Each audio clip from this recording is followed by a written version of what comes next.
ಪಟ್ಟಣದ ಒಕ್ಕಲಿಗರ ಸಮುದಾಯ ಭವನದಲ್ಲಿ ಮಾಜಿ ಪ್ರಧಾನಿ ದೇವೇಗೌಡರ ಉಪಸ್ಥಿತಿಯ ತಾಲೂಕು ಜೆಡಿಎಸ್ ಮುಖಂಡ ಕೆಎಸ್ ಮಂಜೇಗೌಡರ ನೇತೃತ್ವದಲ್ಲಿ ಜೆಡಿಎಸ್ ಕಾರ್ಯಕರ್ತರ ಸಭೆಯನ್ನು ಹಮ್ಮಿಕೊಳ್ಳಲಾಗಿತ್ತು.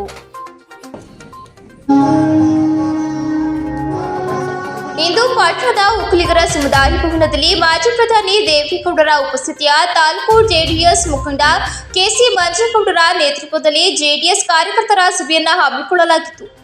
ಕಾರ್ಯಕ್ರಮವನ್ನು ಮಾಜಿ ಪ್ರಧಾನಿ ಎಚ್.ಡಿ. ದೇವೇಗೌಡರು ಜ್ಯೋತಿ ಬೆಳಗಿಸಿ ಉದ್ಘಾಟಿಸಿ ಮಾತನಾಡಿ, ಹಾಸನ ಜಿಲ್ಲೆ ಸೇರಿದಂತೆ ಆಲೂರು ತಾಲೂಕಿಗೆ ನಮ್ಮ ಪಕ್ಷದಿಂದ ಅಪಾರ ಕೊಡುಗೆಗಳನ್ನು ನೀಡಿದ್ದೇವೆ. ನಾನು ಮುಖ್ಯಮಂತ್ರಿಯಾದ ಸಂದರ್ಭದಲ್ಲಿ ಹೆಚ್ಚಿನ ಅನುದಾನ ಕೊಟ್ಟು ತಾಲೂಕಿಗೆ ಬಸ್ ನಿಲ್ದಾಣ, ಮಿನಿ ವಿಧಾನಸೌಧ, ಪೊಲೀಸ್ ಸ್ಟೇಷನ್ ಹಾಗೂ ರಸ್ತೆ ಮುರಾರ್ಜಿ ಶಾಲೆ ಕಾಲೇಜುಗಳಿಗೆ ಹೆಚ್ಚು ಒತ್ತು ನೀಡಿ ತಾಲೂಕಿನ ಅಭಿವೃದ್ಧಿಗೆ ಶ್ರಮಿಸಿದ್ದೇನೆ. ನಮ್ಮ ಪಕ್ಷದ ಕೊಡುಗೆ ಬಿಟ್ಟರೆ ಬೇರೆ ಪಕ್ಷದ ಅವರು ಏನು ಮಾಡಿದ್ದಾರೆಂದು ಪ್ರಶ್ನಿಸಿದರು. ಹಾಸನ ಜಿಲ್ಲೆಗೆ ಯಗಚಿ ಹೊಳೆ ಕಟ್ಟಿಸಿ ಕುಡಿಯುವ ನೀರಿಗಾಗಿ 45,000 ಜನರಿಗೆ ಅನುಕೂಲ ಮಾಡಿಕೊಟ್ಟಿದ್ದೇನೆ. ನಾನು ಜೀವ ಇರುವವರೆಗೂ ಹಾಸನ ಜಿಲ್ಲೆಯ ಅಭಿವೃದ್ಧಿಗೆ ಶ್ರಮಿಸುತ್ತೇನೆ ಎಂದರು. ನಂತರ ರೇವಣ್ಣ ಮಾತನಾಡಿ, ಕಾಂಗ್ರೆಸ್ ಪಕ್ಷದ ಆಶ್ವಾಸನೆಯಿಂದ ಜನರು ಮರುಳಾಗಿದ್ದು, ಮುಂದಿನ ದಿನ ಅವರ ನ್ಯಾಯದ ಬಗ್ಗೆ ಜನರಿಗೆ ತಿಳಿಯುತ್ತದೆ. ಈ ತರಹದ ಯೋಜನೆಗಳು ತಂದ ಸರ್ಕಾರಕ್ಕೆ ಸುಮಾರು 4,000 ಕೋಟಿ ಲಾಸ್ ಆಗಿದ್ದು, ಇದು ಜನರಿಗೆ ತಿಳಿಯುತ್ತಿಲ್ಲ.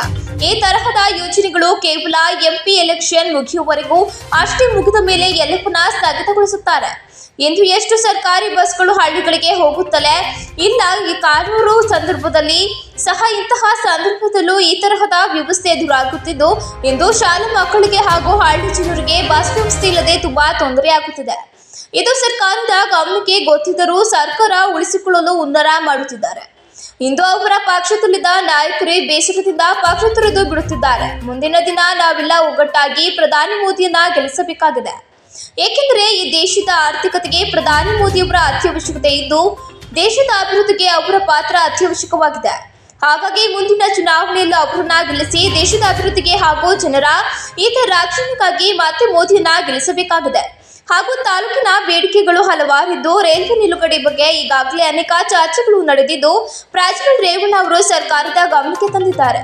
ತಾಲೂಕಿನಲ್ಲಿ 2 ರೈಲುಗಳನ್ನ ಕನಿಷ್ಠ 10 ನಿಮಿಷಗಳ ಕಾಲ ನಿಲ್ಲಿಸಲು ನಿತಿನ್ ಗಡ್ಕರಿ ಅವರ ಗಮನಕ್ಕೆ ತಂದಿದ್ದಾರೆ. ಇನ್ನು 3 ವಾರದೊಳಗೆ ಬೆಂಗಳೂರು ಮತ್ತು ಮಂಗಳೂರು ನಡುವೆ ಸಂಚರಿಸುವ ರೈಲ್ವೆ ತಾಲೂಕಿನಲ್ಲೇ ನಿಲುಗಡೆಯಾಗಬೇಕೆಂದು ಸರ್ಕಾರಕ್ಕೆ ಅನುಮತಿ ನೀಡಿದ್ದಾರೆ. ಮುಂದಿನ ದಿನಗಳಲ್ಲಿ ಹಾಸನ, ಆಲೂರು, ಚಿಕ್ಕಮಗಳೂರಿಗೆ ರೈಲ್ವೆ ನಿಲ್ದಾಣಕ್ಕೆ ಚಾಲನೆ ನೀಡಿದ್ದು, ಇದು ದೇವೇಗೌಡರು ಪ್ರಧಾನಿಯ ಸಂದರ್ಭದಲ್ಲಿ ಈ ಯೋಜನೆಗೆ ಹಣ ಬಿಡುಗಡೆ ಮಾಡಿದ್ದಾರೆ ಎಂದರು. ಕಾರ್ಯಕ್ರಮದಲ್ಲಿ ಜೆಡಿಎಸ್ ಮುಖಂಡ ತಾಲೂಕು ಅಧ್ಯಕ್ಷ ಕೆಎಸ್ ಮಂಜೇಗೌಡ, ನಟರಾಜು ನಾಕಲಗೂಡು, ಪಾಪು ಶಂಕರಾಚಾರ್ಯ, ಬಸವರಾಜು ಕೇಕರವಳ್ಳಿ ಹಾಗೂ ಜೆಡಿಎಸ್ ಮುಖಂಡರು ಹಾಗೂ ಕಾರ್ಯಕರ್ತರು ಹಾಜರಿದ್ದರು. ಇದು ಕೆಲವರು ವಾಸ್ತವಾಂಶವನ್ನು ಅರ್ಥ ಮಾಡಿಕೊಳ್ಬೇಕು. ನಾನು 2004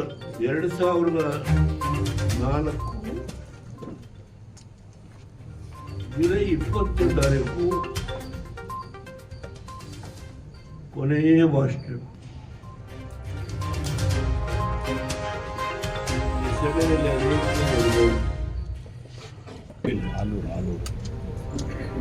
ಇವತ್ತು ನಾನು ಮಂಜು ಅನೇಕ ಕಷ್ಟಕ್ಕೆ ಸಿಕ್ಕಿದ್ದಾನೆ.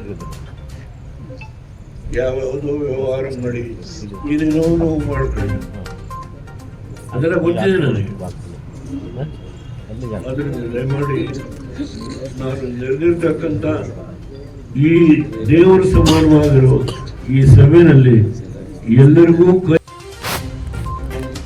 ರಘು ನೋಡ್ತಾನೆ.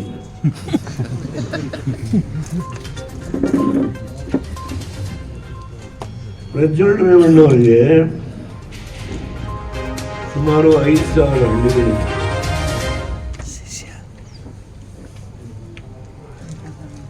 ಕಷ್ಟ. ಎಲ್ಲ ಹಳ್ಳಿಗಳಿಗೂ ಹೋಗಲು, ಪ್ರತಿಯೊಬ್ಬರನ್ನು ಮಾತಾಡಿಸೋದು, ಪ್ರತಿಯೊಬ್ಬರ ಹೆಸರನ್ನ ಜ್ಞಾಪಕ.